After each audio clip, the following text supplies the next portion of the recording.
La 4G Batelma vous présente Nivava. Porte, fenêtre, volets roulants, véranda, rideaux métalliques, tôle, vitres, soc à vitre, tri sans serment. Ny fampalalambavao iarahanao amin'ny soka vitra.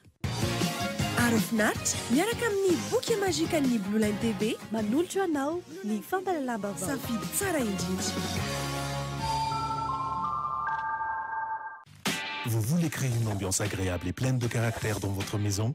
Alors, n'attendez pas. Batimax. Manolotra anao ny fampalalambavao.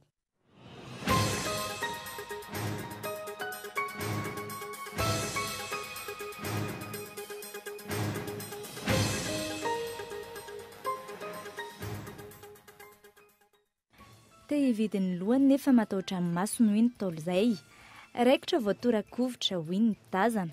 Izany avokoa ny resaka ento aoriana nanehoan'ireo kandida miisa 420 ny tena endriny atao amin'ny hainao manjery mahoaka omaly nandritra ilay fionana teo amin'izy ireo sy ny seni ary ny samifinina izay nalefa mivantana ny ampahany. Anatin'ny matoan-dahatsoratra Rahasoana andindin'izay. Tsy misy antony tokony hanemorana fifidianana intsony. Efa miezaka amin'ny fanatanterahana izany ambaratonga pahefana rehetra na eo aza ireo tsy fahatombanana madinidinika. Izay raha ny fanazavany iraky ny vondrona Europeana misahana ny fanarahamaso ny fifidianana eto Madagasikara androany nandritry ny valandresaka niarahana tamin'ny mpanao gazety. Tsy ampy ny fandraisana andraikitry ny fokon'olona amin'ny fanarahamaso ny vokatra drakaka eny fotony. Mitombo ny tsy fanarahan-dalàna amin'ny fakana loloatra ny drakaka. Sehatra iray mbola malalaka ho an-tanora ny asa amin'ny sambo, ankoatra ny fianarana izay andratovina, mila mafy tsara ny teny vahiny izay manam-panitrena hiditra amin'ny sehatra io raha ny fanazavana. Ary farany eo amin'ny maresaka iraisam-pirenena any Afghanistan, nitrangana fipohanana afatesan'ny olona maro tamin'ny brom-pifidianana androany tao Kaboul. Androany izay fotoana fanantontosana ny fifidianana solombavambahoaka.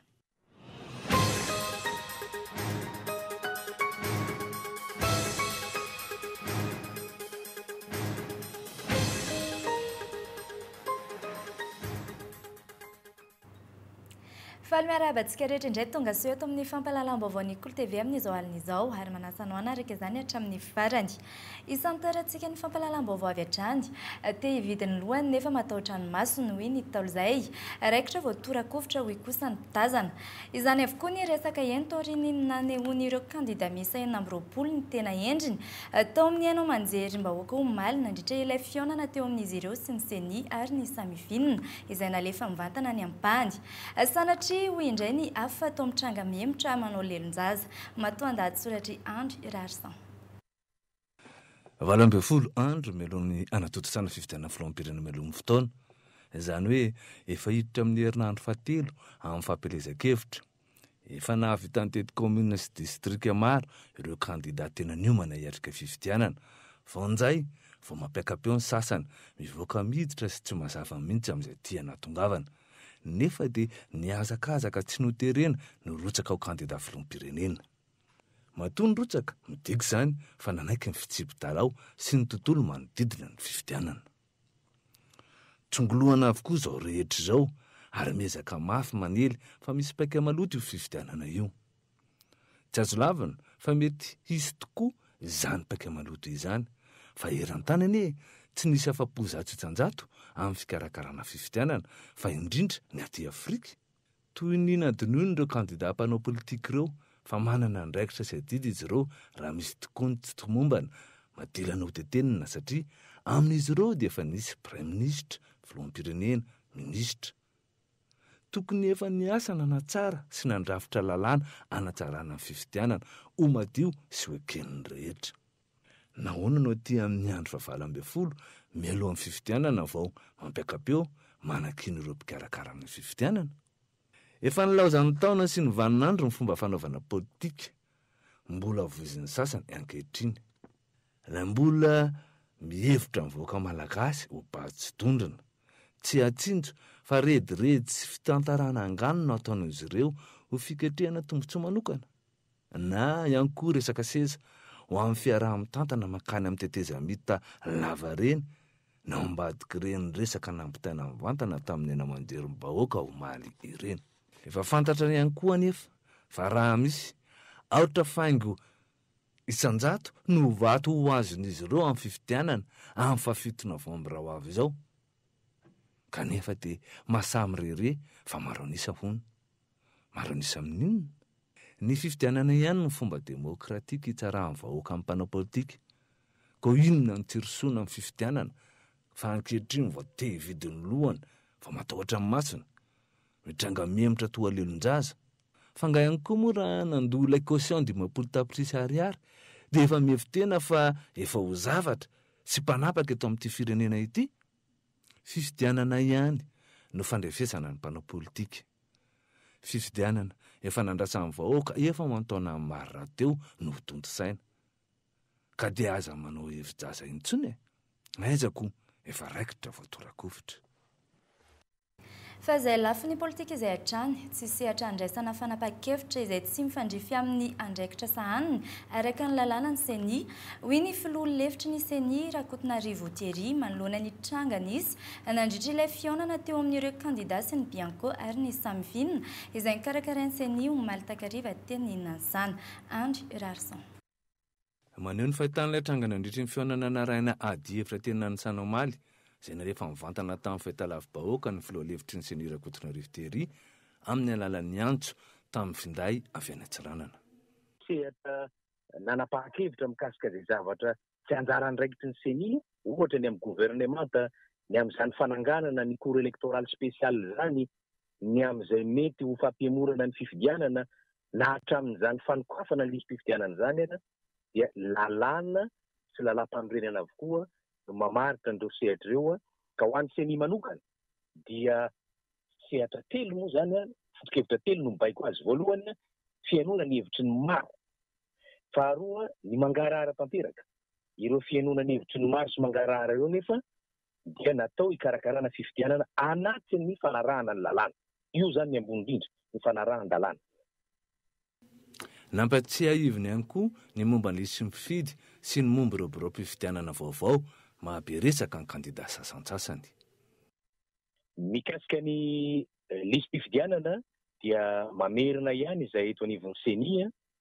fa lisy mpifidianana azo hanatanterahana tsara fifidianana filohampirenena io lisy mpifidianana izay misy amin'izao fotoan'izao ekena fa tsy tonga lafatra ary zany lisy mpifidianana tonga lafatra zany ihany koa dia sarotra raha mbola eto ambonin'ity tany ity ihany koa hatramin'izay nikarakaratsika ny fifidianana afaka milaza tsara an'izany ny tenanay satria teo anivy ny ministera ny ady tany tompona andraikitra ary ny sahana ministera dia anisan'izay lisy mpifidianana mba tsara io lisy mpifidianana izay misy atsika na dia eo azy ny ataontsika hoe tsy fahalavorariana izay misy ao anatin'izany mikasika ny biro mpifidianana indray dia somary mba malahelo ihany izay eto anivon'ny seni ny amin'ny fanakianana momba azy io satria efa tamin'ny faha 2020 ny volana aogositra no navoaka ny listy ny biro mpifidianana 2,590 sy 4,400 alina misy eto Madagasikara.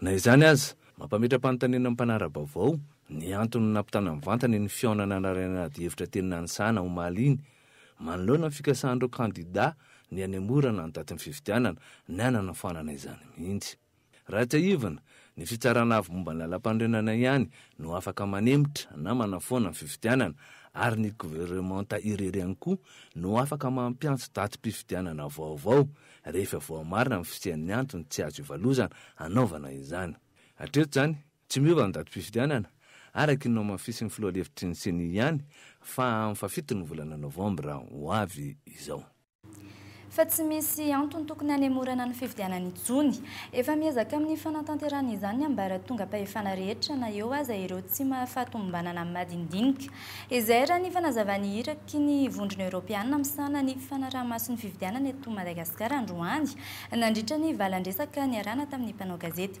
raha avy hatrany fanadihadiana entiny Michela Renardson.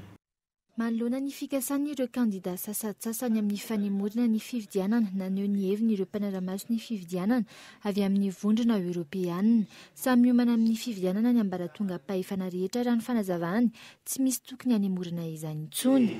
Responsable politique du Madagascar efa nifanaiky ireo tompon'andraiki-panjakana amin'ny fanatanterahana ny fifidianana ny 7 novambra sy ny 7 desambra omenay tosika ireo tompon'andraikitra ireo amin'ny fanatanterahana izany fanapahakevitra demokratika no natao dikan'izay rehefa tafiditra ao anatin'ny fifanahana ianao tsy maintsy milalao fa tsy mitady hirika hafa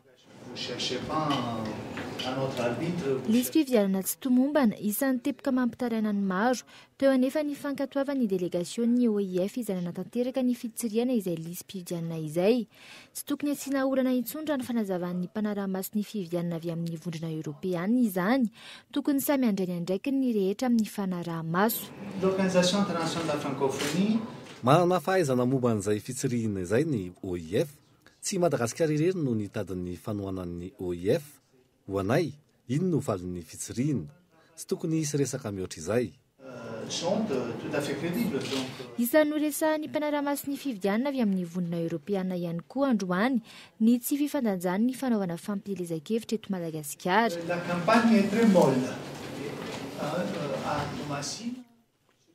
tsy mifandanja ny fanaovana fampielezan-kevitra eto Madagasikara ohatra amin'izany ny tany Tomasina raha ny hitanay amin'ireo kandida misa 7 efatra amin'ireo ihany no mba hita tany hita fa maro amin'ireo kandida no tsy manantanteraka tsara ny fifaninanana nisy io maraina io ny valandresaka ho an'ny mpanao gazety izay niarahana tamin'ireo hitaka ny vondrona eoropeana misahana ny fanaraha-maso ny fividianana eto Madagasikara raha tsy haivina mpanaraha-maso miisa 100 no mandrafitra io iraka io izy ireo izay ampafantatra amin'ny antsipiriany ny tombana momba ny vizotry ny dingana ho any amin'ny fividianana araka ny zava-misy ho ihany koa ny fanadiadiana ny ambaratonga rehetra amin'izay vizotry ny fividianana izay eo amin'izay lafiny izay hatrany tentika entina hanemorana fividianana ny votoatin'ny fionana nataon'ny kandida 20 tamin'ny CENI bianco ary ny samifinina omaly araka ny nambaran'ny MDE na ny Madagascar Développement et Éthique no tsikeran'ny ireto farany tanteraka araka izany ny fangatana nataon'ireo kandida ireo ho an'ny MDE ny firosoana amin'ny fividianana ihany no vaolana eto amin'ny firenena fanadidina tsy tokony solovavan'ny vahoaka malagasy manontolo ny kandida filoam-pirenena mialohan'ny sy ny tena safidy vahoaka araka ny nambaran'ny MDE na ny Madagascar Développement et Éthique androany taoriany fionana nataona kandida 20 niarahana tamin'ny CENI samifinina ary ny bianco tetika hikasana ny morana ny fanatotosana fividianana ny volana novambra izao no ambadiky ny tsikera samihafa ho azy ireo ahoana moa force exécutoire ny zareo zany hoe nanao accord fina force exécutoire dia ny olana hoe move satria nandoa 50 millions d'ariary reo candidat reo dia manana zo bebe koa izy no malagasy rehetra ary zareo ny afaka mandidy manapaka ny fiainan'ny malagasy ny anisan'ny olana hitako maly ny président république teo aloha ny premier ministre teo aloha ary ny président ny assemblée nationale teo aloha tao avokoa zareo ny tompona andraikitra amin'ny liste zareo ny tompona andraikitra eto amin'ny firenena ko manina moa tsy namboarina le izy tamin'izay fotoana izay dia raha jerevana tsara zany io zavatra rehetra resahan'zareo maly io dia misy transition vaovao zany hoe misy zany incertitude vaovao manay zany zay tsy azo ekeny ny liste électorale parfaite anie ho sarotra ndray apatelon'ny vahoaka malagasy tsy manana état civil zany hoe mbola iandry ny malagasy rehetra anany état civil ave zany tsika dia anakara-panondro rehefa avy eo zay vao anao fividianana dikan'izany hoe mila eo amin'ny 9 volana 9 volana ane zany hoe zany zany zany tokony alohan'le convocation zany natao raha nanao an'izay tsika fa tsy rehefa hoe mipetraka tsara le convocation ny fanatotosana fividianana araka ny voalazan'ny lalam-panorenana ihany koa no vaolana eto amin'ny firenena ankehitriny ho iatran'ny MDE tsy mitombona ny filazana fa maro anisan'ny kandida 20 noho tsy mbola nizotra ny fividianana ka nahitana ny tena safidy vahoaka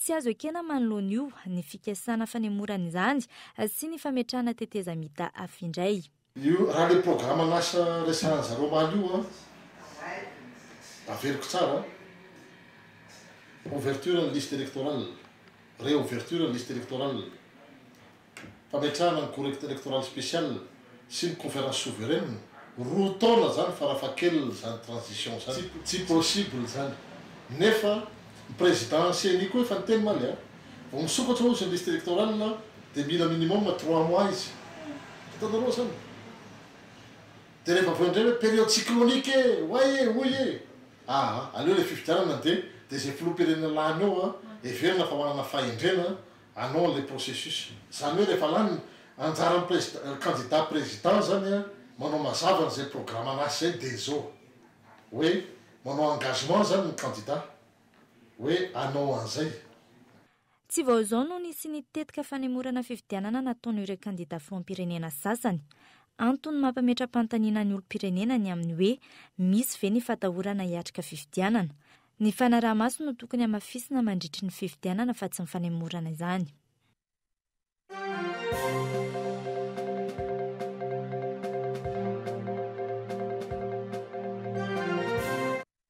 fanambaran'ny HCC tamin'ny didy fanapahana laharana fa folo tsipika HCC sy las AR navoaka ny HCC omaly zoma fa 7 ny volana oktobra fa tsy azo raisina ny fitarainana napetraky ny ireo candidat mivondrona ao anatin'ny ilay fitambaram-ben'ny candidat izay napetraky izy ireo teny amin'ny fitsarana avy momba ny lalampandrenana tamin'ny 12 ny volana oktobra lasa teo midika izany fa tsy misy ovana ny andro ny alarobia fa 7 ny volana novambra ho avy izao anatanterana ny fifidianana filoham-pirenena mialohan'ny fotoana manerana ny tany Repoblikan'i Madagasikara. Izany amin'iny fa eo amin'ny tontolon'ny fampielezan-kevitra kosa indray araka ny sary famantarana nandeha teo mitohy hatrany ny fampielezan-kevitra ataon'ny candidat laharana fa 13 Andry Rajoelina manerana ny Madagasikara. Foto-drafitrasa sy tetikasa maro no nampanantenain'ny mponina tao Fort-Dauphin sy ny manodidina. Fanadihadiana entiny Yves Richard.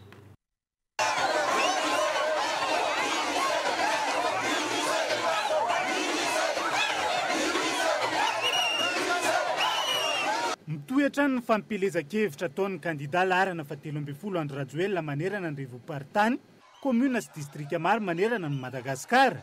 Toy ny tamin'ireo faritra maro no lalovany, vorolona ihany koa ny tao Fort-Dauphin sy Vohibe sy ny manodidina.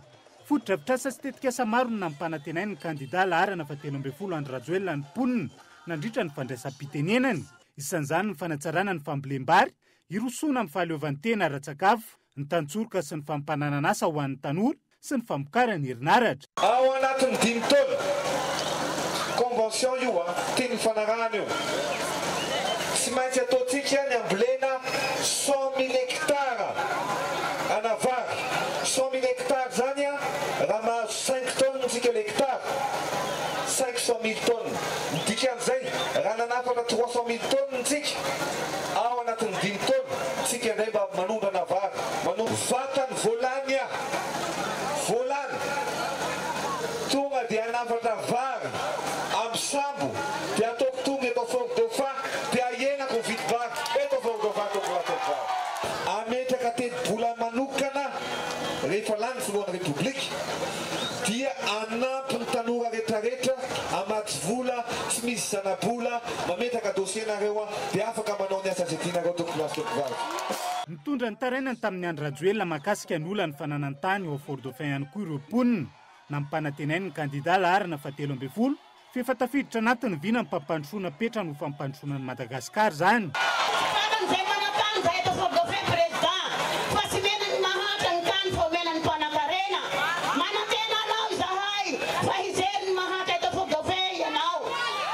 Matikisnareo ana fanampianareo ny tany dia tokony menan'ny malagasy manana zatsinarana dia hitady vaolana amin'io tsika matikisnareo. Mitohy ihany koa ny fampielezan-kevitra ho an'Antananarivo sy ny manodidina. Tsy diso anjara ny tao amin'ny boriboritany voalohany notarian'ny solombam-bahoaka Ratsivalaka Misel. Nisy ny diabe namakivaky ny faritra maro nanentanana ny vahoaka ifanometana nampandany ny Andry Rajoelina.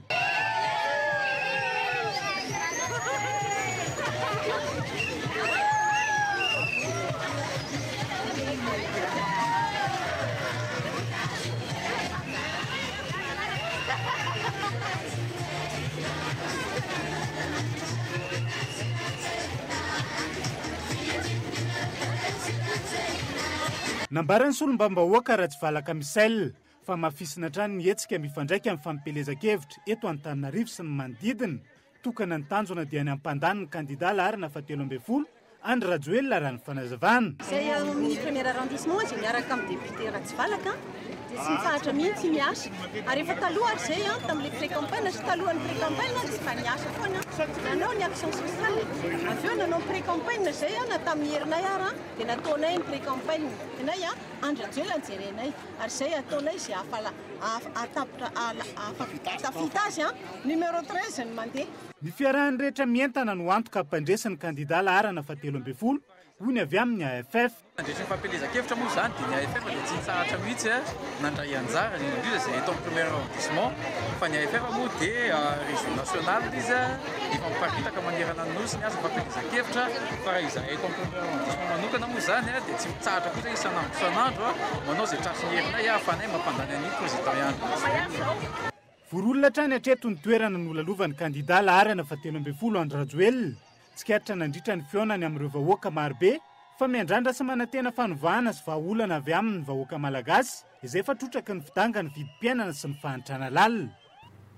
Faresy lahatra amin'ny kandida Andry Rajoelina ny mponina ao amin'ny distrika n'Antananarivo Atsimondrano tonga nanentana ny vahoaka avy amin'ireo komina 17 any an-toerana.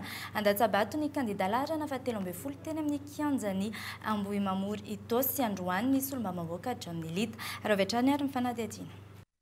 Raha toka mihazakazaka ny fanatanterahana ny fampelezan-kevitra ataon'ny kandida Andry Rajoelina any amin'ireo renivohiparitra maro manerana ny nosy. Tsy latsa-danja ihany koa ny fampelezan-kevitra atao amin'ny distrika n'Antananarivo Atsimondrano notarihan'ny solombavambahoaka John Nilita. Vahoaka marobe avy amin'ireo komina 17 ao an-toerana ny tonga namaly ny antsony tao amin'ny kianjana Ambohimamory Androany.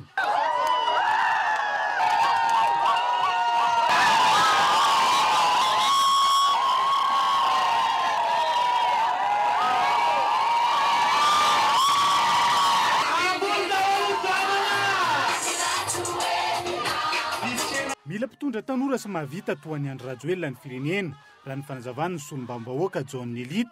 Foto-drafitrasa sy tetikasa maro no efa nangatahany ary nampanantenainy ny kandida laharana fahatelo ambin'ny folo Andry Rajoelina ny mponiny Itosy sy ny manodidina raha ny fanazavana. Raha ny resaka tamin'ny Andriamatoa Andry Nilina Rajoelina ny tenako dia zao zavatra nangatahako taminy. Andriamatoa mijaly izahay ety amin'ny faritra Itosy sy ny manodidina satria tsy ampy rano! Mila pina sy ny bendrano na Bodapeto ny tena Andriamatoa fa rehefa tonga eo amin'ny toerana eo ovitay zany ary zany anao garanty aminareo fa ho asiana sy ny bendrano eny amin'ny toerana io. Inona mahorentatsaha? Barazy. Isan-taontsika maninona manolo barazy foana. Manao an'io barazy io tsy lafo be fa ny teo aloha tsy nanana fahavononana. Ankehitriny tsika manana olona vonona anamboatra ho amboary no ny barazy anankiefatra izay misy ety amintsika dia ny barazy ary atsimon'ny Akadimaky zany ny barazy atao pasika ary ny barazy atao matiky ny ampita-tafika. Ahafahana manatanteraka ireo fanampy samihafa ireo miantso ny mponina ao amin'ny distrika n'Antananarivo Atsimondrano sy ny fikambanana samihafa miaradia amin'ny John Nilita ny solombavambahoaka ifanomezana nampandany ny kandida laharana fahatelo ambin'ny folo Andry Rajoelina ny 7 Novambra ho avy zao.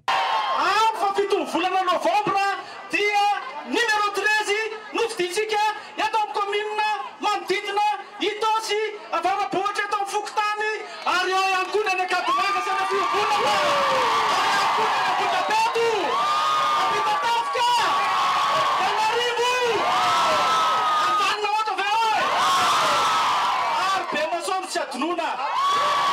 Tsy hijanona eto amin'ny distrika n'Antananarivo Atsimondrano fotsiny ihany. Distrika maro ato amin'ny faritany n'Antananarivo no teteziny ity solombavambahoaka ity anentanana ny vahoaka hifidin'ny kandida laharana fahatelo ambin'ny folo Andry Rajoelina.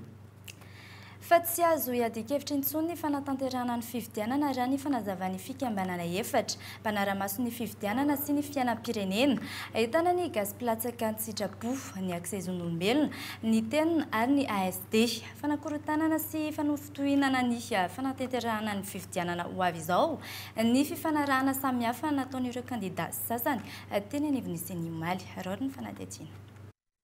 Manoloana ny fifanarahan'ireo kandida roapolo mahery mitakiny any amorana ny fifidianana nanamafy ny fakantoavana ny fanatanterahana ny fifidianana ny 7 Novambra ho avy zao roany ny fikambanana efatra mpanara-maso ny fifidianana sy ny fiainam-pirenena ahitana ny gaziplatsaka ny sitrapo ny accès zon'olombelona ny tenina sy ny ASD na ny action sociale pour le développement fanakorontanana ny fiainam-bahoaka sy fanohitohinana ny fanatanterahana ny fifidianana ny fanarahana samihafa nataon'ireo kandida sasany raha ny fanazavana raha misy ny heritreritra zany emitra ny fifidianana amin'ny 7 novambra dia aminay zany fanohitohinana ny zavatra efa napetraka sy ny fanarahana le izy ary reo olona reo matoa reo nrotsaka kandida nandovola nanaraka ny fipetra rehetra ny takina ny dossier izy ilaina dia nanaiky tsy fotoana tsony zany zao lasa ohatra ny endrika fanakorontanana l izy aminay zany raha izao indray vao nieritreritra ny amerina anemitra fifidianana zany tsy azo dinkevitra intsony ihany koa ny fanokafana ny lisy-pifidianana na be resaka tatoato raha ny fanazavana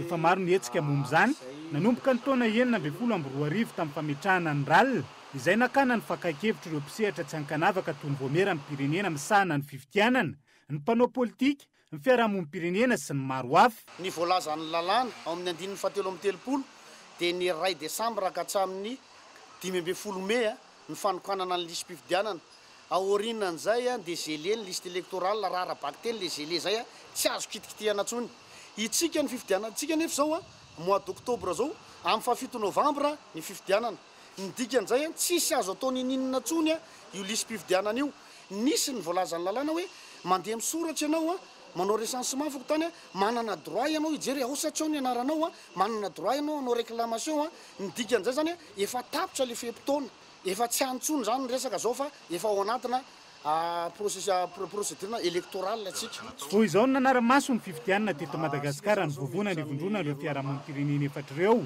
sy ny fikambanana 770 miara-miasa aminy raha ny fanazavana isan'ny fiarahamonim-pirenena novatsiny ny vondriny Europianina vola anara-maso ny fifidianana atao anatin'ny consortium socle ny fikambanana ny taona 13 ary efa nandray anjara tamin'ny fanara-maso ny fifidianana irasan'ny pirenena tany Afrika Atsimo ny taona 12 tsy misy afa-tsy ny firosona amin'ny fifidianana ihany arak'izany lalan-kisorana ivoahana amin'ny krizy samihafa raha ny fanazavana fa mialohan'ny idirana amin'ny tapany faharoa amin'ny fampahalalam-baovao tahaka ny mikasika ny sehatry ny drakaka eto Madagasikara sy ny maresaka ara-panatanjahantena dia andeha anaraka dokavaritra.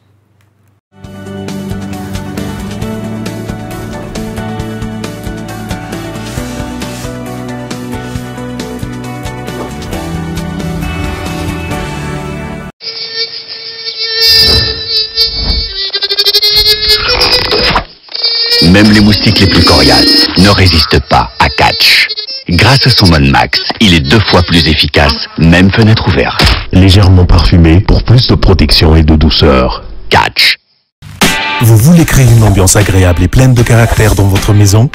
Batimax vous propose sa gamme de luminaires rustiques en suspension avec applique pour tous les modèles à 70% de remise. Je dis bien 70% de remise. Des modèles qui s'intègrent parfaitement pour ceux qui aiment le style campagnard. Composé d'une armature bronze antique à la fois robuste et décorative. Offre valable jusqu'à épuisement de stock. Alors, n'attendez pas. Batimax, la qualité au meilleur prix. Taloza rehefa hiantso mila mampiditra kody raha zany lafo be miantso indrindra makany amin'ny opérateur hafa ary mila lanina koa ny forfait raha zany mahanjavona tao ny crédit sao za efa bip tsy misy an'izany tsony tsy mila mampiditra kody ary zato dia efa afaka miantso mihoatra ny 2 minitra ary 10 segondra miala ny crédit miantso ny tambazotra rehetra zany 7 jours sur 7 na oviana na ovina bip ampiasaina bip mora indrindra rehefa hiantso ny tambazotra zay tianao alefa saida.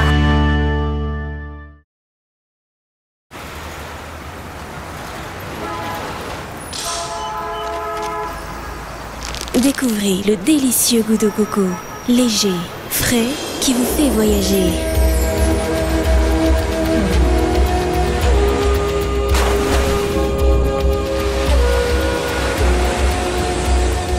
Bounty barre chocolatée, noix de coco, chocolat. Bounty, un goût de paradis. Du 23 octobre au 3 novembre, à l'Alliance française Andava-Marne, venez découvrir la 2e édition de l'exposition sur l'histoire économique de Madagascar de 1960 à nos jours. Le thème de cette année sera la gouvernance, clé du développement. Expositions et conférences seront rendez-vous, entrée libre. Mécènes principaux, MIC TSL, Rio Tinto, Mécènes, Groupe Sokota, Groupe Trimeta, Imperial Tobacco, CIPEM, Vivo Énergie. Plus d'infos sur www.fthmconsulting.com. Portes, fenêtres, volets roulants, véranda, rideaux métalliques, tôles, vitres. Soka Vitres, fabricant poseur et spécialiste de pliage de tôle et bien d'autres, vous propose un large choix pour tous vos projets de construction ou de rénovation. Elle fabrique sur mesure toutes vos menuiseries alu à prix d'usine. Alors qu'attendez-vous? Venez nous voir à Ndouta Pénac ou sur notre site internet. Soka Vitres, très sincèrement à votre service. Je suis bien. Mon argent est sécurisé. Je suis libre. Tout mon argent est disponible immédiatement.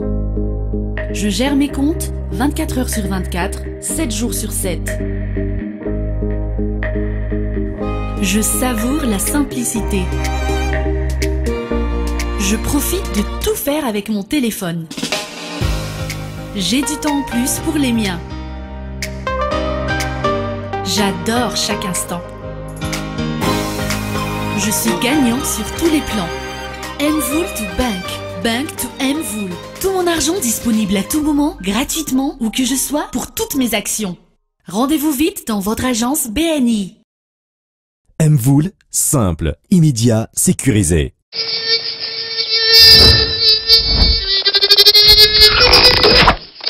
Même les moustiques les plus coriaces ne résistent pas à Catch.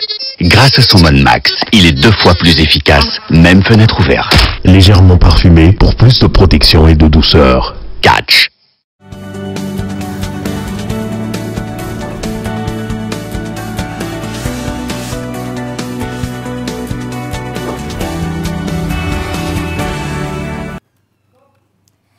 So indray ato amin'ny etapany faharoan'ny fampahalalam-baovao ny lafiny toe-karena no isantarantsika izany tsy ampy ny fandraisana andraikitry ny fokon'olona amin'ny fanaraha-maso ny vokatra drakaka eny fotony mitombony tsy fanarahan-dalàna amin'ny fakana izany aloha loatra amin'ny ankabeny tadindomondoza tanteraka ity sy ampiarina ity fanadidina entiny Michela Ranartson. Kapraraka nisy ampiarina drakaka vokany tsy mitsahamiena ny vokatra raha ny antotanisy raha toa ka manana fahefana mamokatra crabe de mangrove manodidina ny 500 sy 2,000 sy 2 alina taonina isan'ny taona i Madagasikara tsy misy afa-tsy 500 sy 7,000 taonina izany amin'izao miaina ihany koa ny refiny raha oharina tamin'ny taondasa. Ny lalàna izay fanapetraka izany 11 cm izany no azo alaina. Misy moa tsy manara-maso tsy ampy le fanaraha-maso zany mikasika izay fanalana drakakely zany amin'ny ro-mpanjono satria misy maka le kely zany tsy misy fanaraha-maso ary mividy ihany koa zany ireo collecteur zany satria tahana maro le taonazy le entana isan-terrain zany misy tsy ampena satria am'le mbola misy zany mangala le izay tsy tokony halany zany le kely misy koa zany le manatody misy manka koa fa tokony be tokony hoe avela zany ho lehibe avela koa zany ho hatabo zany le draka fa azo alaina. Isan'ny paikady napetraka ireo tompona andraikitra ny fanentanana ireo fokon'olona amin'ny fanaraha-maso ny drakaka eny fotony. Hatreto anefa vitsy ihany ireo izay voasarika amin'izay fanaraha-maso izay. Mitoetrana araka izany ny tsy fanarahan-dalàna amin'ny faikana aloha loatra ny drakaka izay mbola tsy ampy refy. Fanaraha-maso fa tsy ampy tokony hamafisiny zany izay fanaraha-maso satria sampy le vondron'olo ny fotony fa misy izay fikambana zay vondron'olo fotony fa tokony hamafisina zany anaovana izay eo aloha ny suspect ary tokony misy koa zany le communauté zany izay hofanina zany fanaraha-maso izay any fotony any amizay zany mba misy fandraisana zany amin'ny fanaraha-maso le Leo amin'ny 3 taona eo anefa ny fambolena azy ireny. Ny fisian'ny alaonko izay iankina ny fanatodizan'ny drakaka hatreto mila fanavaozana lehibe nisy ampiarina drakaka eto Madagasikara. Izany amin'iny fa tsy ekeny intsony ny fanaovana ankehitrano an-trano sy ny tandrevaka eo anivon'ny polisy-pirenena hoy ny solotena nivondrona ao amin'ny plateforme syndicat-ny polisy. Mila fanaovana sy fanaraha-maso akaiky ihany koa ny fifaninanana hiditra ho polisy-pirenena. Raha avy hatrany ny fanadihadiana. Niteraka resabe teto amintsika ny tsy fankatoavana ny vokam-panadinana nandritra ny fifaninanana hiditra ho polisy-pirenena. Antony maro no mahatonga izany ka tsy maintsy hovaina sy ho atsaraina hoy ny eo anivon'ny syndicat ny polisy-pirenena. Hatramin'izay mantsy ny concours fampidirana olona ho mpiasa mpanjakana atao polisy-pirenena dia itsofoa ny Rakoto sy Rabe. Resaka hoe ty quota ty dia manomboka eto dia tsy ekenay ny fisian'ny quota ny minifop, quota ny vadiny filoham-pirenena, quota ny ministère ministère défense fa aoka ho police ministère police ihany manapaka amin'ny fampidirana olona ho mpiasa ao aminy satria mba ho vahaja ny lefitsipika sy ny fepetra ampidirana ny olona ho mpiasa satria misy resaka hoe enquête de moralité no atao amin'ny olona ampidirana ho police rehefa hoe tsy mipasa enquête de moralité tsy votsitra eo amin'ny enquête de moralité la olona ohatra olona dala dia police manilika anazy fa hatramin'izay tomboka ny zava-misy rehefa olona ampidiriny vadiny filoham-pirenena ho police dia tsy azo atao nininana na olona dala azy na olona semba na ra-panahy ketsekeny syndicat ny fitsabahan'olon-kafa amin'ny fampidirana ho mpiasa amin'ny polisy raha amin'izay hoisy manaraka eo. Hoatsaraina ihany koa ny fomba fiasa ahafahan'ny vahoaka mamerina indray ny fahatokisana amin'ny mpitandro filaminana. Miainga amin'ny fanatsarana ny asan'ny polisy-pirenena sy ny fanomezana azy ny tombontsoa rehetra amin'ny maha-mpiasa-panjakana azy zany raha ny fanazavana. Na izany azy, tsy afaka niaro ireo izay miopefy sy ny tsy fanarahan-dalàna. Ny vokatsoa zany ho azon'ny polisy-pirenena raha eo amin'ny sehitry ny asa dia ny fitandremana ny fitondran-tena satria ny syndicat dia hampanara-dalàna ny polisy-pirenena fa tsy sanatria zoy ataon'ny fiaren'ny-jiolao iaho satria raha hoe mamoperinasy ianao na andehanao abandon de poste ianao dia manantena fa hialokaloko ao ambadiky ny syndicat dia tsy mety zay fa ny fisiany syndicat zany ny tena voamaika hampijoro sy hampanara-dalàna ny polisy-pirenena dia tombotsoa tsy ho an'ny polisy rery fa tombotsoa an'ny vahoaka rehetra satria manara-dalàna zany ny polisy-pirenena manao ny asany dia zay ny tombotsoa ho an'ny besin'ny maro. Androany nisy ny fanentanana nataon'ireo mpikambana eo anivon'ny syndicat izay tafiditra ao anatin'ny fanovana sy ny fanatsarana ny asan'ny polisy-pirenena. Fampiarana ny lalàna no atao, lalàna izay efa nisy hatr'izay saingy tsy mbola nisy fampiarana teto Madagasikara. Dia manasa antsika polisy zany manerana nosy ho sasy vonona hiditra anatina syndicat. Ny tombontsoa lehibe azo amin'ny syndicat dia tsotra amin'izao fotoana izao hatramin'ny jon'ny syndicat dia efa miezaka mampafantatra ny zon'ny polisy tsirairay avy isam-batan'olona mifanaraka amin'ny lalàna 86 026 ny tenanay satria hatramin'izay io dia tsy fantatra ary tsy nampahafantarina ny polisy isam-batan'olona ka amin'izao fotoana izao zany ny syndicat dia miezaka manao izay fomba rehetra ahafantaran'ny polisy ny zony mba ahafahany miady an'izany amin'ny fotoana izay mahamety azy. Zay zany ny tombontsoa lehibe goavana azon'ny polisy-pirenena ankoatran'izay efa voalaza teo amin'ny fijoroan'ny syndicat eo anivon'ny ministère polisy nationale. Andrasana araka izany ny fiovana sy ny fanatsarana ary indrindra ny fanaraha-maso ireo izay miopefy ka manaratsy endrika ny mpitandro filaminana eo mason'ny vahoaka. Natao hiaro ny vahoaka sy ny fananany ny mpitandro filaminana ka miainga amin'izy ireo ny ohatra tsara ampilamina ny tany sy ny firenena.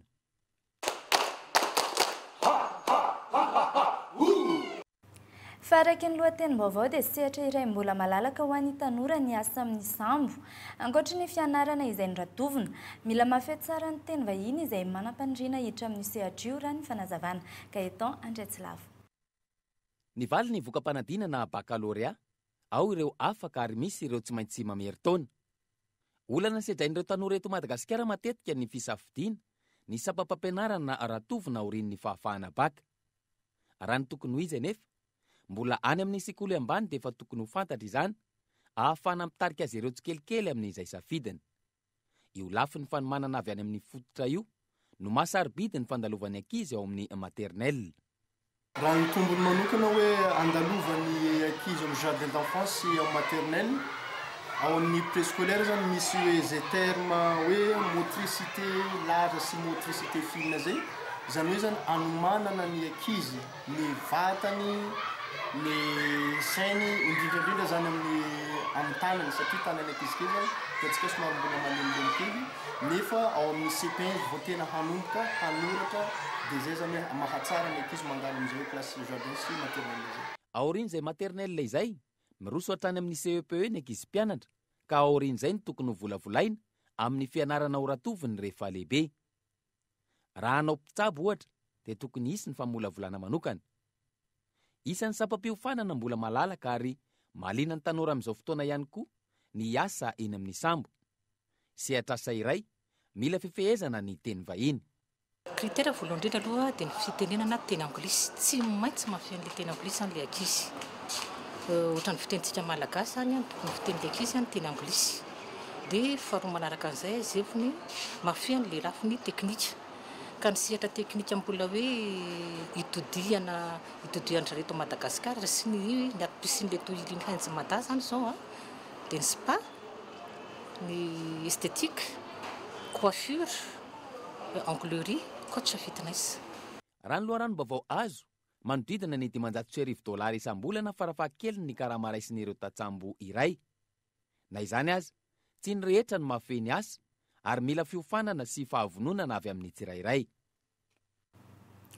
Ny mikasika ny tontolon'ny fiahinana ny assurance eto Madagasikara kosa indray ny fanadihadiana entina aminao anatin'ny fandaharana lalindra pitso amin'ny 7 ariva.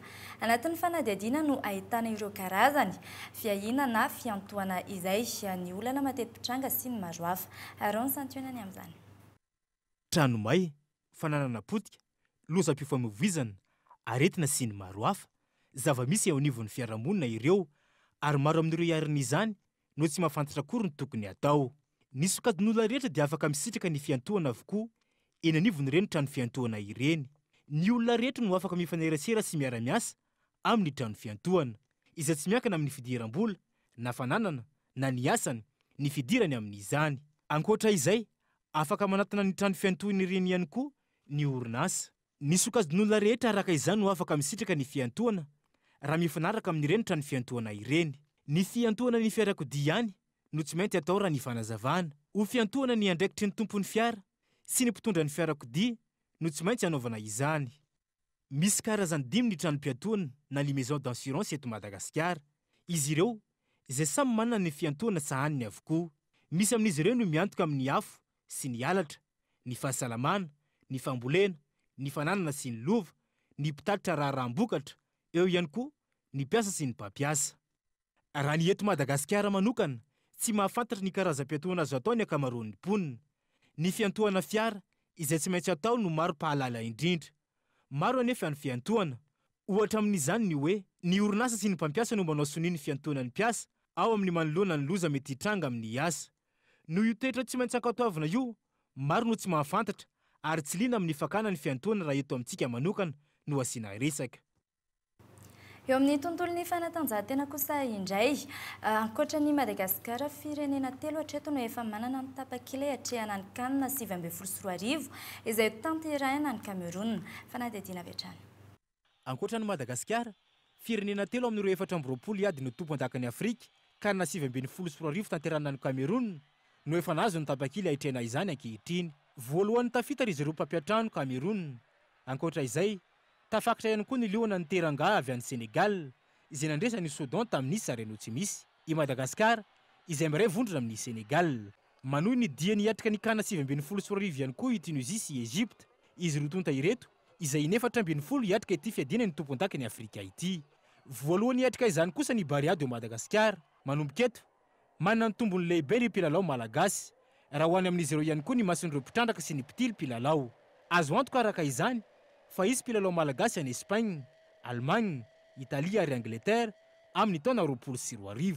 Ny fifananana eo anivon'ny kontinanta tahaka izao no fangalan'ireo ekipa vaventy any Europa mpilalao.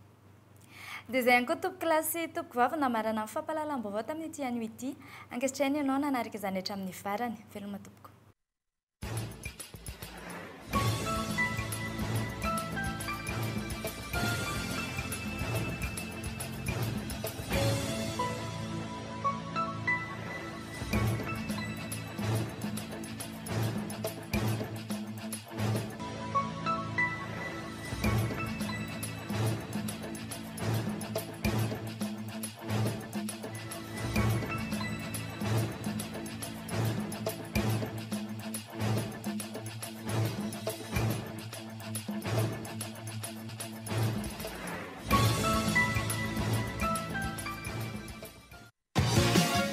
Finaritra miaraka amin'ny boky mazika ny Blue Line TV narahinao teo ny fampahalalam-baovao miaraka tamin'ny tsara indrindra.